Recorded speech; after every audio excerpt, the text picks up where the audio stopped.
y'all, it's Hope at Crafty Hope, and welcome. I am working on the Mixed Media Menagerie challenge for November of 2022.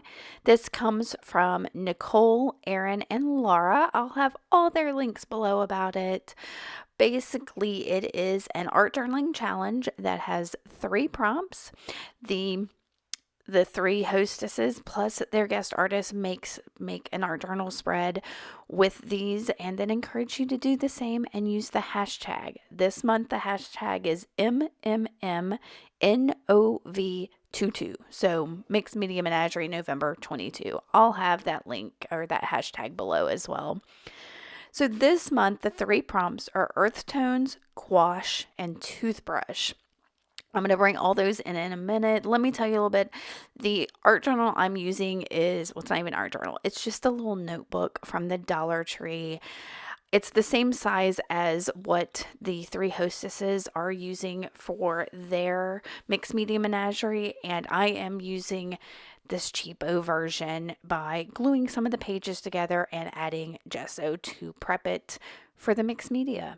So that's all it is. And today I am starting with, as I usually do, some collage with my Oohoo glue stick. I picked out some really neutral colors and things with browns to kind of have that earth tone going on. I also am not going to fill up the whole page with collage. I'm kind of sticking to the center with these odd things jutting out. It's kind of what was envisioned in my head, and I wanted to make sure I leave some white space. At the beginning of the year, when I started playing along with Mixed Media Menagerie, I found that covering up the whole thing felt too heavy for me, so I prefer to kind of leave a white space around the edges, and it really works.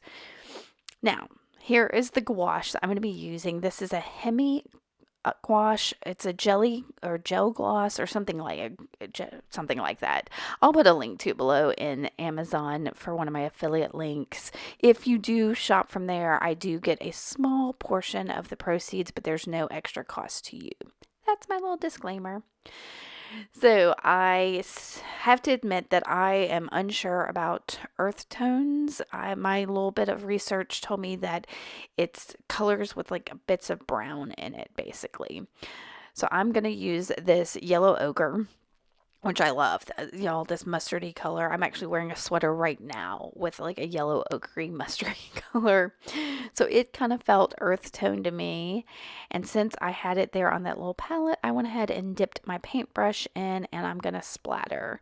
This is kind of a gimme, I think. If paintbrush is in a prompt, splatter seems like the obvious thing to do.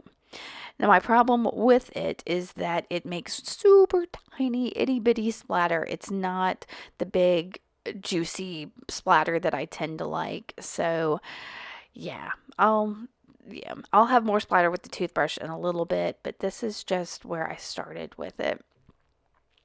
And so I'm going to add a little more of that yellow ochre to bring it out.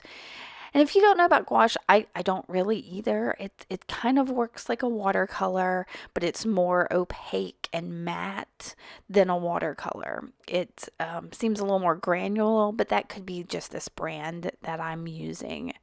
So I really like it because I do like things that have more of a rustic, aged, worn feel, and this gouache kind of feels like that to me.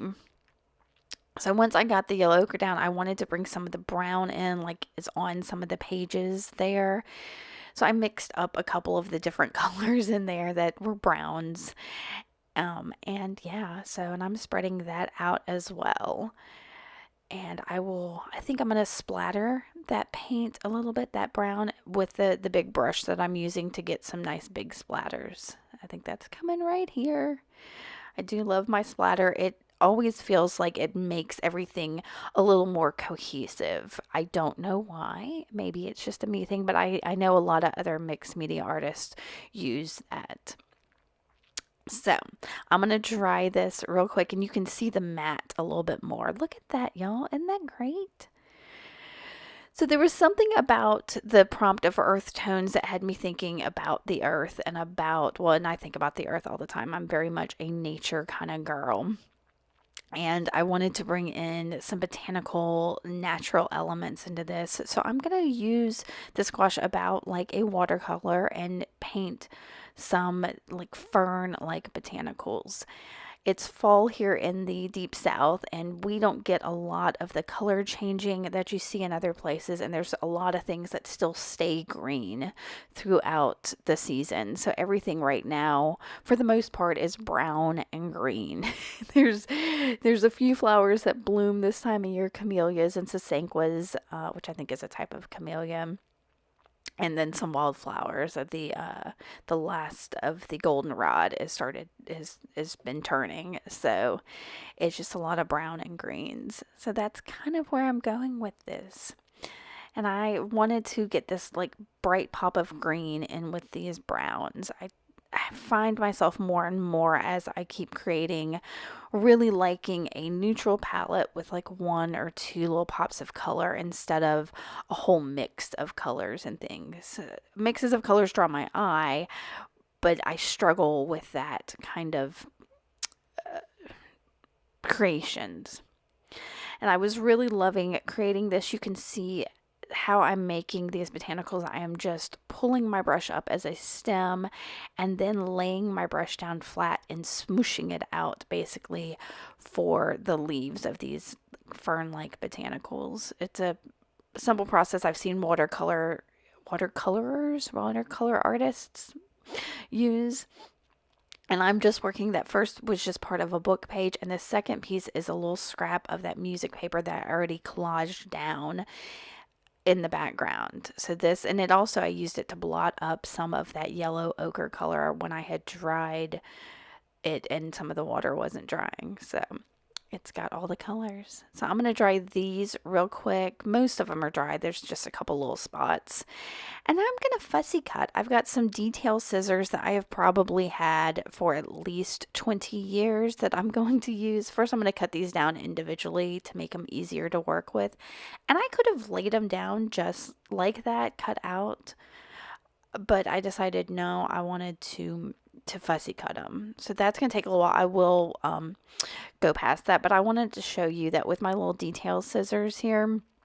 I like these because I can get up in some of these little spaces, but as I work, I am turning that paper and not my scissors. My scissors are pretty much staying in the same place the entire time, and I'm doing just a lot of work with my other hand.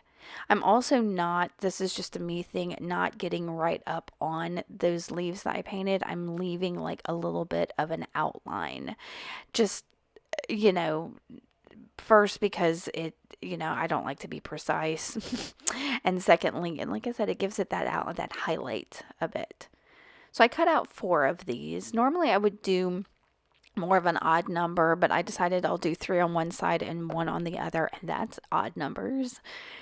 But first I wanted to put in some gold, what is that? Acrylic ink. That is the Liquitex gold acrylic ink, and I'm going to use my toothbrush again.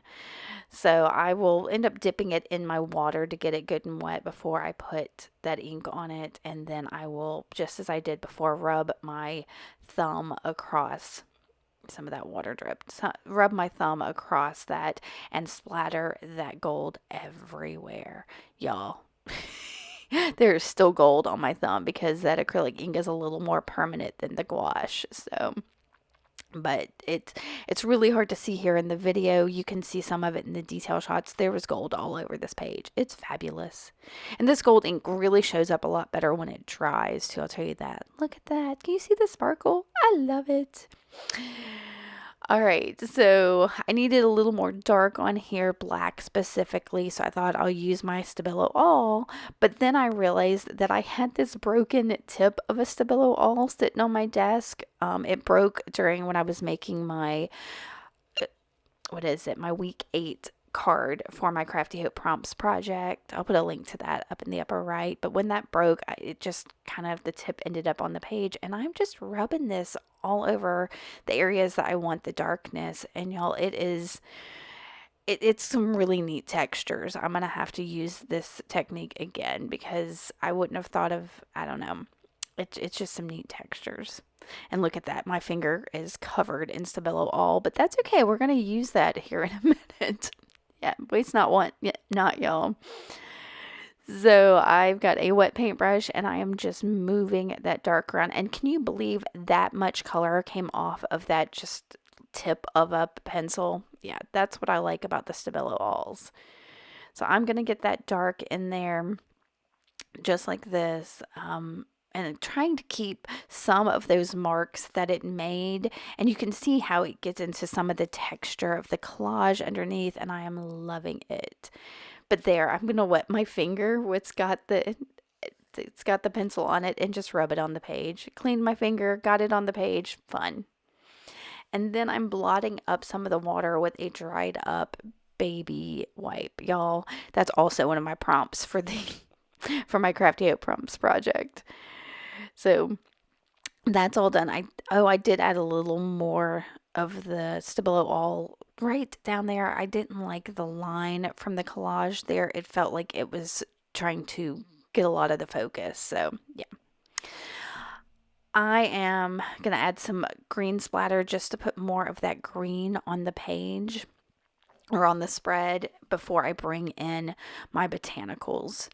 Now I want to tell you that my camera was not rolling here in just a minute or so, and I missed showing y'all what I did. I'm going to glue down my botanicals real quick here. Oh no, I'm getting ahead of myself. Sorry about that. I decided I needed a little more white within the collage, not just on the outside. So I've got a Uniball Signo gel pen. And for, I don't know, several days now, I've been making these super squiggly lines that are kind of close together. And it just felt right to do that kind of doodling here. And when I got it done, y'all, it looks like tree bark, which works great with this earth theme I'm going with. So I just was putting it in some of the darker spots where it felt really nice to have it. And I'll go over that. When I get it done, I'm going to glue down my botanicals.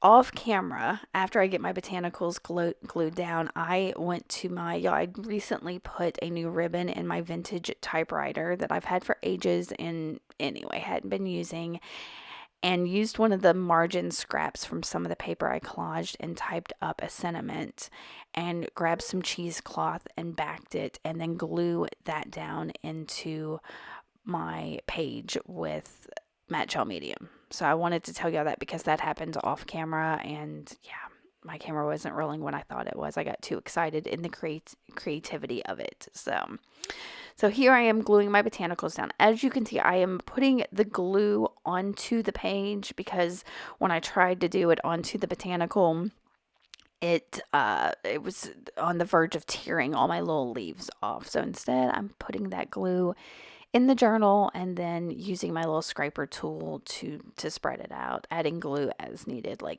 there. So it just worked.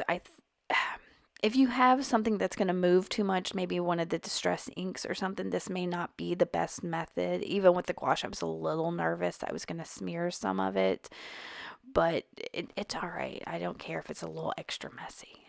Messy's fine. This is a messy page. Now there is my sentiment. It says the earth created magic to protect the magic that is the earth. I found that on Google. I looked up, I wanted something that mentioned both earth and magic since I was kind of focusing on earth tones and earth elements and those kind of things. And to me, nature in itself is magical. So I found that quote online and typed it up. And now I am edging up this just so it stands up on that cheesecloth a little bit more. And then I'm going to be done with this, y'all. I am absolutely smitten with this. I really love the gouache. I loved just, playing with some of the doodles and all of that. I hope you enjoyed this too. If you did, make sure to like and subscribe and all those things. Leave me a comment if you have any questions, and make sure you check out that hashtag MMMNOV22. Thanks for watching, y'all. Bye.